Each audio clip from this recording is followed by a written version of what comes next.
kan jeg sige, fordi det var ikke så længe, før du skulle tale udenlands. Det er det ikke. Prøv lige at fortælle mig, hvad der skal ske med dig.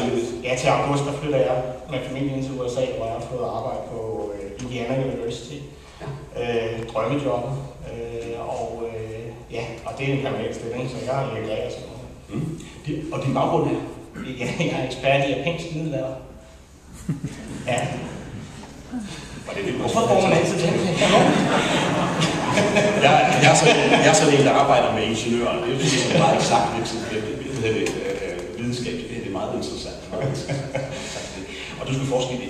Ja, jeg skal forske i det. Ja. Du valgte et 6-ugers kursus, og så kom du i arbejde. Ja. Er der nogen sammenhæng der?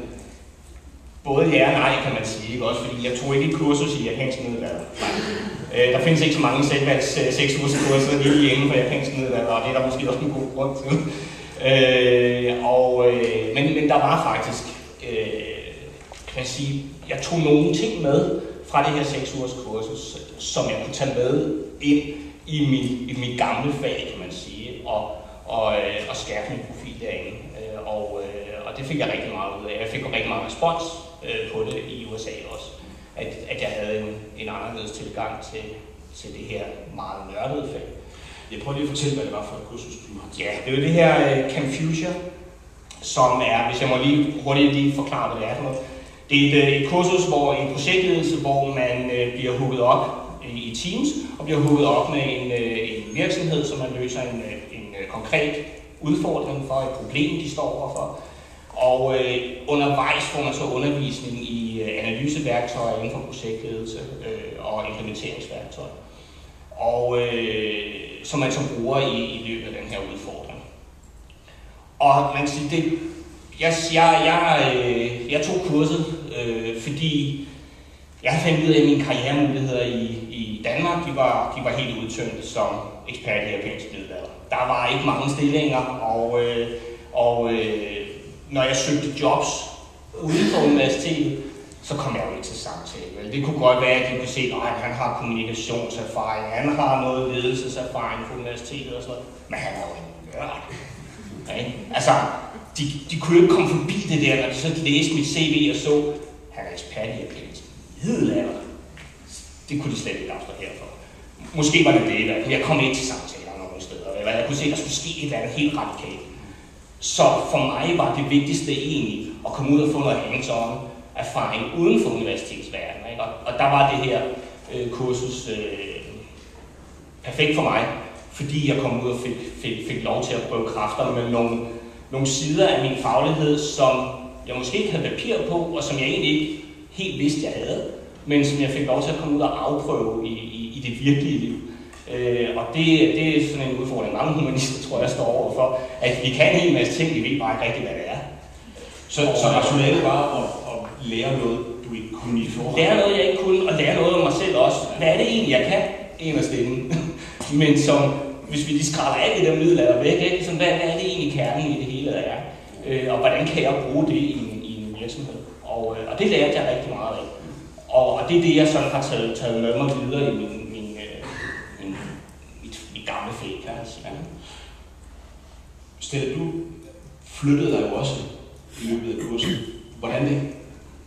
Jamen, jeg er jo som sagt uddannet pædagog og har speciale omkring børn med ADHD og skilsmisser, især set på børn og familier. Og har haft en del gange, hvor jeg har 2 arbejdsskader og så en stresssituation også, som gjorde, at jeg så skulle i gang med at søge arbejde igen. Der vidste jeg godt, at jeg var nødt til at finde et eller andet, der kunne give mig et eller andet boost til at sådan noget ture og tro på det igen. Så jeg søgte rigtig meget. Jeg søgte faktisk, jeg var gravid i mellemlandet, og søgte faktisk inden, mens jeg var gravid, om at komme på et kursusforløb. Og det kunne jeg så ikke, fordi jeg var højgravid, så jeg ventede til lige efter. Og jeg søgte meget bevidst efter noget, der virkelig kunne sparke til mig. Uden sådan, jeg havde ikke et fokus på, om jeg skulle arbejde med det samme. Jeg havde mere fokus på, at jeg ville finde ud af, hvem jeg var, og hvad det egentlig var, der skete, når jeg sad over for en anden person, og det også den anden ting. Så dit rationale var ikke så meget at blive altså blive fagligt dygtigere og udvikle dig inden for dit fag, men at du sådan personligt skulle flytte dig i den situation, du var i som jobsøger. Ja, og fordi jeg sådan gik, jeg har gået en del år og drømt lidt om at lave mit eget firma på et eller andet tidspunkt i forbindelse med det her med sovn. Og havde sådan lidt, jeg tænkte, hvad er det, der skal til? Altså, og jeg vidste, at det, der skulle til, det var, at jeg skulle lære mig selv bedre at kende. Jeg var nødt til at finde ud af nogle ting indenfra først. Så jeg ringer rundt til nogle stykker og tænkte, det er som mange andre sikkert tænker, der er tonsvis af udbydere, og man tænker, hvor skal man starte? Så jeg startede med at lave sådan en plus- og minusliste, hvor jeg tænkte, hvad er det egentlig, jeg vil, og hvad er det, jeg ikke vil? Og der var jeg meget skarp, hvor jeg vidste, at jeg ville noget, hvor jeg ville finde ud af, hvad er det også, det foregår. Altså, hvad er det, der foregår i hele tiden, når man er på arbejdspladsen. Så jeg ringede til Tine fra Nyhavn for Commitment Lab, og fik en snak med hende. Jeg ringede til flere andre, som ikke helt fangede det budskab, jeg havde, synes jeg. Men da jeg ringede til Tine, så var det helt klart det, jeg kunne høre, jeg ville få ud af det. Det var et højt fagligt niveau, både i forhold til det at se kommunikation og psykologien. Og jeg vidste med mig selv, at det var der, hvor jeg nok ville kunne finde mig selv, både der. Der er rigtig mange, som jeg hørte også tit fra jer, som siger, at Morten 6 ugers kursus, hvor meget kan man nå at lære? Andre siden af mig, han er i virkeligheden, han vil bare have svejsecertifikat. Ja. Men du nu er det faglige niveau. Hvad synes også Morten, hvad synes I om det? Og nu taler vi sådan, du ved, om kursen i det hele taget. Altså, lever det op til jeres forventning på 6 uger? Meget. Mit var meget højt og meget fagligt.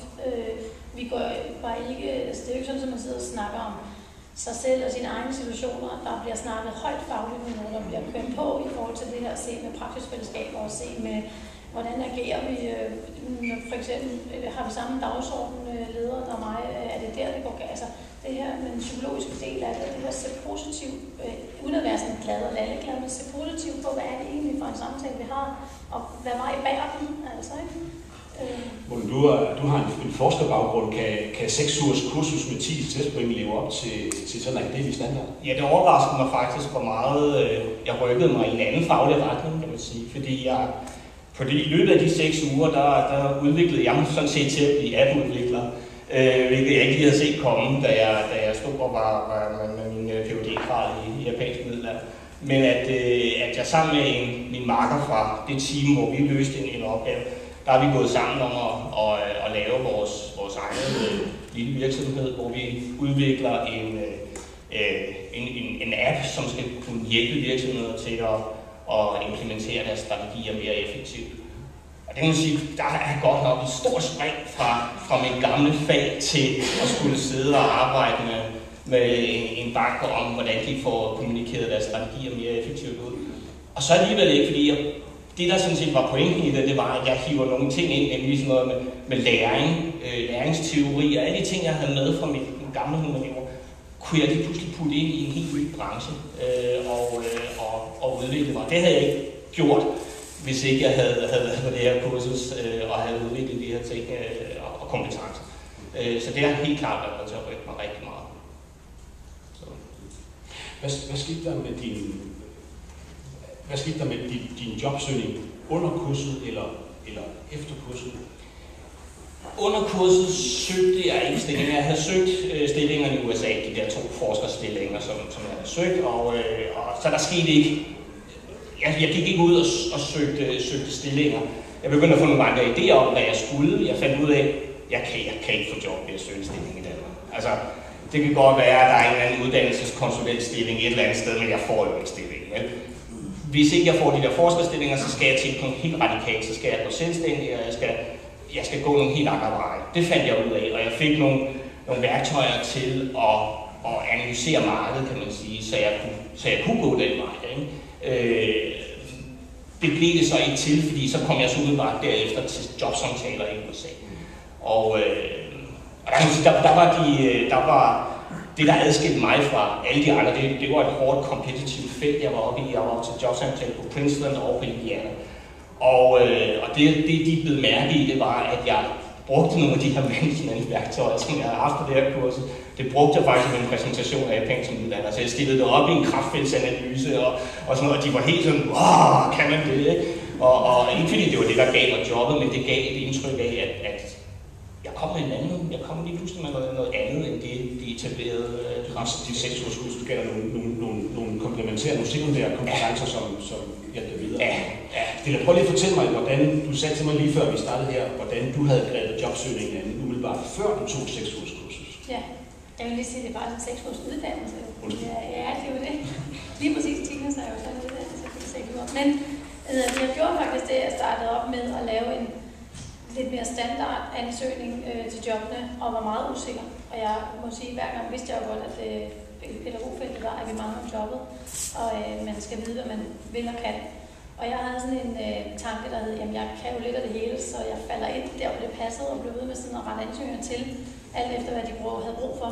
Du synes, det er meget bredt. Meget bredt, ja. Jeg vidste godt, det ved jeg nu især, hvad det er, jeg kan.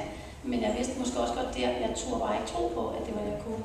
Og i løbet af de her 6 uger, der fik jeg faktisk vågnet op og tænkte, jeg ved faktisk godt, hvad jeg kan. Jeg ved faktisk godt, hvad det er, jeg vil, og hvad det er, jeg står for. Så mandag morgen, da jeg havde bestået med titlen, så gik jeg hjem og inddragede min ansøgning, og tænkte, jeg ændrede 4 ansøgninger på Eksjælland, og sendte dem alle 4, og faktisk job ugen efter. Og jeg havde ikke forventet job ugen efter. Jeg havde faktisk lagt nogle planer for, hvordan jeg ville arbejde videre i forhold til det her med at starte egen virksomhed. Men jeg er ufattelig glad for mit job, og har ikke de store planer om lige nu at gøre så meget andet end at være freelance-oplægsholder i stedet for. Så. Må jeg så lige spørge til sidst, hvad var det, der gjorde, at I valgte at tage den uddannelse på det tidspunkt, hvor I gjorde? Altså, jeg tror, det kom sådan kulminationen på en lang proces, hvor jeg var ved at genopfinde mig selv. Prøv lige at fortælle mig, hvor lang tid du havde været ledig. Jeg havde været ledig i 4 måneder på det tidspunkt. Og det var, jeg havde brug for det ekstra skub til at få mig til at rekonfigurere min hjerne, så at sige, fra at være den her humanistnørd til at blive noget andet. Ikke? Og der havde jeg brug for noget erfaring, som jeg snakkede om, noget andet, noget radikalt andet. Ikke? Og det var det rigtige tidspunkt for mig at få det på, for jeg var rigtig meget parat til at udforske nye områder af mig selv og også af mine muligheder. For ellers så tror jeg ikke, jeg ville have kastet mig over det her projekt og både i samarbejde. Min makker, han er så industriel designer af uddannelse, og han er 15 år yngre end mig, og sådan, så vi passer egentlig slet ikke sammen. Sådan, normalt ville vi jo ikke have mødt hinanden, men det gjorde vi jo så. Og nu sidder vi jo så for at udvikle de her apps i Indien og er klar. Og det var det helt rigtige tidspunkt for mig i hvert fald at gøre det på. Og selvfølgelig er der også held i det, kan man sige. Ikke? Fordi inden jeg kom på det her, vidste jeg jo ikke noget om. Jeg havde ikke nogen referencer på det, og jeg havde ikke hørt nogen snakke om. Så det var også heldigt for mig, at det var så godt, kan man sige. Så der er også en lille smule held i, når man vælger de her uddannelser. Ja. Jeg havde gået ned i omkring 2 måneder efter barsel, og jeg har heller ikke hørt noget sådan anbefalet, eller fået anbefalet nogen som helst. Jeg søgte decideret efter. Jeg faldt faktisk over Tines, fordi det var en uddannelse, og fordi det gav diplom. Så tænkte jeg, det var en god overbygning, uanset om i mit tilfælde er pædagog, men jeg fik hurtigt fundet ud af, at vi var flere fagfolk indover, og det synes jeg også var spændende, fordi det jeg også havde brug for, det var at få et billede af, hvordan er det, vi samarbejder, uanset hvem vi er, hvordan er det, vi taler sammen, og hvordan sætter vi den samme dagsorden. Og det blev en udfordring i de 6 uger, som var rigtig spændende også. Så. Tak skal I have. Det var rigtig spændende at høre. Jeg har lavet 2 noter her, som jeg godt lige vil kort dele med jer ting, som jeg egentlig burde have fundet på selv, men som heldigvis blev sandt.